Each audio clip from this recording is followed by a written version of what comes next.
안녕하세요. 저는 올해 65살이 된 여자입니다.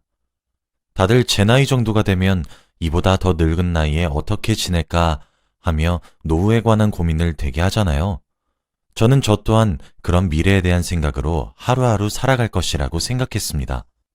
그런데 상상치도 못했던 일이 생기면서 미래가 아닌 현재도 힘겹게 살아가고 있게 되었어요. 그 당시엔 참 눈앞이 막막하기만 했습니다. 지금은 아무래도 상황도 많이 좋아지기 시작했고 저희 가족 모두가 많이 안정된 상태라 이렇게 이야기를 꺼낼 수 있게 되었어요. 얼굴도 모르는 여러분들께 제 이야기를 들려드리면서 하소연도 조금 하고 싶기도 하고 제 이야기를 들려드리고 싶기도 해서 이렇게 사연을 보내게 되었죠. 제 남편은 예기치 못한 교통사고로 세상을 일찍 떠났습니다. 제 나이가 40살이었을 때 말이죠. 벌써 남편이 떠난 지 25년째네요. 저는 25살에 남편에게 시집을 와서 3년 뒤 아들을 하나 낳았습니다. 올해로 제 아들은 37살입니다. 사실 여자 혼자 아들 자식 하나 키우는 것이 여간 힘든 일이 아니라고 생각하시겠지만 속도 깊고 정도 많은 제 아들은 속 한번 썩이지 않고 잘 커주었어요. 남들에게 다 오는 사춘기에도 저희 아들은 제 어깨를 주물러 주곤 했었죠.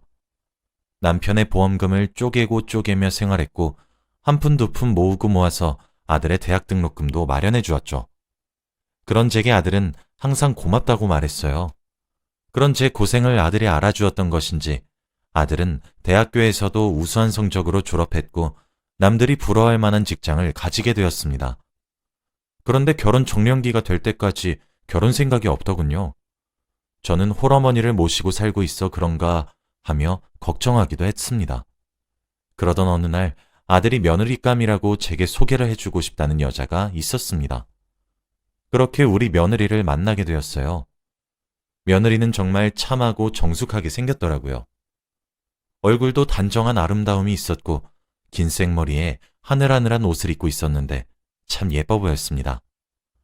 안녕하세요 어머님 하며 고개를 꾸벅 숙이고 밝은 웃음을 지으며 인사를 건네었죠. 그런데 이게 겉으로 보기엔 정말 괜찮은 사람처럼 보이는데 이상하게 제가 정이 안 가더라고요. 저도 모르게 차갑게 대꾸를 한 것인지 아들이 식은땀을 삐질 흘리는 것이 눈에 보였죠.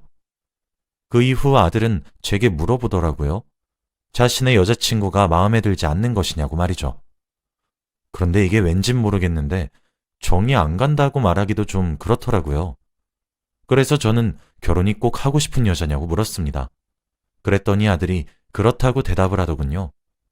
솔직히 제가 아무리 오래 살아도 아들이 평생 살 사람은 제가 아니니까 그렇게 좋은 사람이라 생각이 들면 결혼하라고 아들의 선택을 지지했습니다.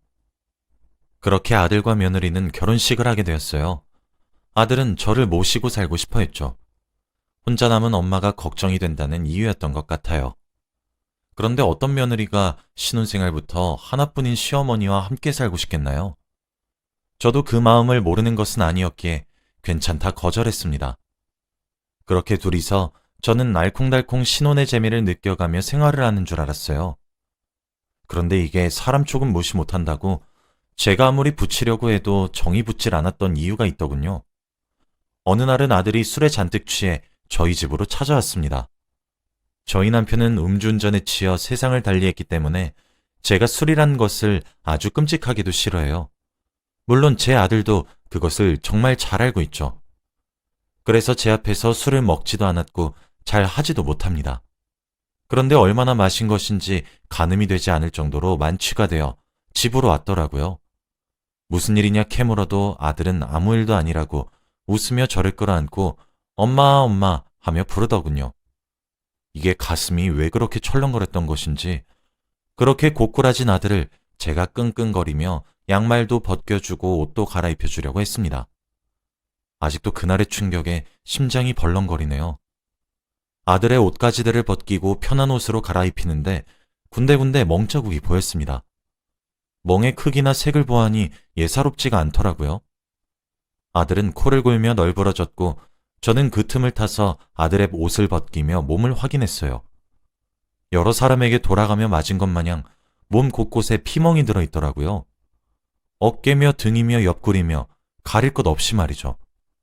그날 제 가슴은 정말 찢어지는 것만 같았습니다. 아들이 술을 먹은 이유가 바로 이것 때문이라는 사실은 불보듯 뻔한 일이었죠. 일단 아들에게 모른 척을 해야 되겠다 싶어서 옷은 그대로 냅두고 이불만 덮어주었습니다.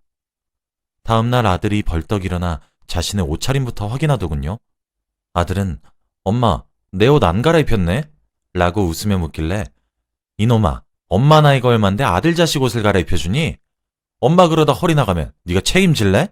하며 넘어갔어요. 그 이후부터는 저는 걱정이 되었죠. 어디 가서 싸움질을 하고 다닐 아이가 아니니 정말 미치고 팔짝 뛸 노릇이었습니다. 그런데 제가 알게 된 진실은 상당히 충격적이었어요. 정말 믿기지도 믿기 힘든 사실이었죠. 우리 아들의 온몸에 멍을 들게 한 범인은 다른 누구도 아닌 저희 며느리였거든요. 아들은 끝끝내 제게 모든 진실을 숨기려고 노력했지만 저는 모든 진실을 알게 되었습니다. 처음은 우연이었어요. 제가 원래 아들의 신혼집을 찾아갈 때 항상 미리 전화를 주고 찾아가는데 그날은 집에 휴대폰을 두고 온 날이었습니다. 주말이라 어차피 아들 내외 둘 다 집에 있을 것이 뻔했고 무슨 일이 있겠나 싶어 휴대폰을 집에 두고 없는 채로 아들과 며느리가 살고 있는 집을 찾아갔죠. 그런데 현관 밖으로 저희 아들네 집에서 비명소리가 새어나오고 있더라고요. 악! 하고 말이에요. 저는 정말 심정이 철렁했고 혹여라도 무슨 일이 생길까 싶어 앞집의 초인종을 눌렀고 경찰에 신고를 해달라며 사정을 했습니다. 그런데 앞집에 살고 있던 입주민이 아휴, 저 집은 또 저러네 라고 하더라고요. 그 말을 듣는 순간 저는 깜짝 놀라 앞집에 제가 저기 살고 있는 아들의 엄마 되는 사람이라고 처음이 아니냐는 말이 무슨 말이냐고 캐물어보기 시작했어요. 그랬더니 앞집 세댁이 곤란하는 듯한 표정을 지으며 말을 하는 것을 망설이고 주저하더라고요. 제발 말 좀 해달라 거듭 부탁을 하니 마지못해 말을 해주는데 아휴, 말도 마세요. 저 집에서 하루가 멀다 하고 비명소리가 저렇게 들려요. 아내가 남편을 그렇게 쥐잡듯이 잡더라고요. 저희 집에서도 몇 번이나 경찰에 연락을 했는지 몰라요. 그런데 저 집 아내가 적당히 드세야지. 저번에도 글쎄 엘리베이터에서 저 집 남편을 마주쳤거든요. 아니 나야 오며 가며 보는 사이고 서로 앞집에 살고 있으니 가볍게 인사했단 말이에요. 안녕하세요 하고. 근데 글쎄 아내 되는 사람이 엘리베이터에선 아무 말도 안 하고 가만히 얌전하게 있다가 집으로 들어가는 순간부터 소리를 빽 지르고 남편을 잡으면서 바람을 피냐부터 시작해서 오만 소리를 하는데 의처증 같아 보이기도 하더라니까요. 라고 하는 겁니다. 그렇게 앞집에서 자초지종을 듣는 사이 경찰이 도착했죠. 저는 경찰과 함께 초인종을 눌렀고 우당탕거리는 소리와 함께 아들이 나오더군요. 아들의 얼굴을 보고 가슴이 찢어지는 줄 알았습니다. 아들의 얼굴엔 손자국이 나 있었기 때문이죠. 아들은 제 얼굴을 보고 놀란 듯 굳어 있었습니다. 경찰은 그런 아들의 얼굴을 보더니 그러더군요. 아니 또 신고가 들어왔어요. 저 이번 주만 해도 지금 이 집에 4번째 방문하고 있습니다. 에? 아내분께서도 그러시면 안 되죠. 하시더군요. 아들을 뒤따라 나온 며느리는 절 마주치곤 사색이 되어 굳었습니다. 경찰의 말을 들어보니 하루가 멀다 하고 신고를 받는 모양인 것 같더라고요. 경찰을 돌려보내고 저는 신혼집으로 성큼성큼 들어갔어요. 집안 꼴은 엉망이더군요. 여기저기 물건들이 널브러져 있었고 TV는 액정이 나가 있었습니다. 화분은 다 깨져 있었고요. 저는 다리에 힘이 풀려 소파에 쓰러지듯 주저앉았어요. 아들은 놀라서 헐레벌떡 저를 부축하기 위해 다가왔습니다. 가까이 다가온 아들의 얼굴과 몸을 이곳저곳 유심히 관찰해보니 목에는 목을 조른 듯한 손자국이 나 있었고 손톱에 긁힌 자국과 이곳저곳 멍이 들어 있었고 오른쪽 뺨은 크게 부어 있더군요. 그들은 그제서야 자신의 꼴이 말이 안 된다는 사실을 인지한 것인지 다급히 고개를 돌리며 숨기려고 했어요. 근데 그게 숨겨질 정도여야 말이죠. 며느리는 자기 잘못을 아는 것처럼 바로 무릎을 꿇고 공손히 제 앞에 앉더군요. 진짜 눈앞에 직접 제가 보고 있으면서도 어찌나 믿기지가 않던지. 이렇게 참하고 단정한 얼굴 뒤에 그런 폭군이 숨어 있을 줄 어느 누가 알았겠습니까? 며느리는 하얗게 질린 얼굴로 부부싸움이 과했던 것 같다며 죄송하다는 말만 반복했습니다. 저는 아무런 말도 없이 빤히 쳐다보다가 아들에게 짐을 싸라고 했어요. 사실 제가 엄하고 무서웠던 엄마였기에 아들이 제 말을 잘 거역하지 못합니다. 아들은 한숨을 푹 쉬고 간단히 짐을 챙겼고 저는 아들을 데리고 제 집으로 돌아왔어요. 며느리는 그런 저와 아들을 붙잡았지만 저는 뿌리쳤죠. 집으로 돌아와 아들에게 진실을 당장 말하라고 윽박지르고 캐묻기 시작했어요. 아들 입에서 나온 진실은 제게 깨달음을 주었습니다. 오늘 본 광경은 아주 세 발의 피라는 깨달음을 말이에요. 아들이 연애를 할 적에는 며느리가 폭력적인 사람이란 사실을 몰랐다고 하더라고요. 며느리는 결혼식을 올린 이후 임신을 준비하고 싶다는 이유로 일을 그만두었고 그 길로 전업주부로 전향을 했습니다. 본인이 그만두고 싶어서 일을 그만두었는데 막상 일을 그만두고 집에서 가사일에 전념하기 시작하게 되면서 감정을 다스리지 못했다고 하더라고요. 아들에게 미친 듯이 화를 내기 시작했다고 합니다. 근데 거기다가 의처증이 생겼다고 하더라고요. 사회생활을 하는 남자들이 밖에서 바람을 필 것이란 상상을 하기 시작하면서 미친 사람처럼 의심에 집착까지 하더니 급기야 귀한 제 아들에게 폭력을 행사하기 시작했다더군요. 진짜 지금 생각해도 기가 막혀요. 제가 너무 충격적이었던 것은 며느리가 아들에게 물건을 집어던지며 아들이 머리에 맞아버렸고 그래서 응급실에 실려간 적도 있다고 합니다. 뇌진탕으로 말이에요. 머리라는 부분이 얼마나 중요한 부분인데 제가 이런 모든 사실을 몰랐다는 사실에 정말 억장이 와르르 무너져 내리는 기분이었고 심장이 찢어지는 것만 같았습니다. 아들에게 왜 이혼 생각을 하지 않느냐고 물으니까 아들의 대답도 정말 서글펐어요. 엄마가 이렇게 우실 것 같아서 말을 못했던 거였어요. 라고 하더라고요. 제가 아들의 이야기를 들으면 들을수록 눈에서 눈물이 퐁퐁퐁 쏟아졌습니다. 저뿐만 아니라 세상 어느 부모가 자기 자식이 그렇게 맞고 지낸다는데 눈물 한 방울 흘리지 않겠습니까? 저는 당장 이혼을 하라고 아들에게 요구했어요. 그 이후로 며느리는 저와 아들을 줄기차게 찾아오기 시작하더라고요. 자신이 미쳤었다, 미안했다, 용서해달라, 한 번만 더 기회를 달라, 뭐 그런 이야기를 하기 위해서 말이에요. 아들은 그동안 바람 폈다는 의심을 받는 것도 너무 힘들었고 집에 들어가서 매를 맞는 상황도 남자로서 가장으로서 너무 자존심도 상했으며 아내가 만든 상처들로 인해 지금 아들이 다니고 있는 회사에서도 매 맞는 남편으로 소문이 나서 그만두게 되었다고 말하며 며느리의 사과를 받아들이지 않고 이혼소송을 시작했습니다. 이혼소송을 시작하면서 아들은 그동안 받았던 전화의 숫자와 문자의 내용, 그리고 진단서 등등을 증거물로 제출했더군요. 진짜 그 내용도 안에 정말 입에 담기 힘들 정도의 수준의 욕설로 도배되어 있었습니다. 정말 저는 기절하는 줄 알았어요.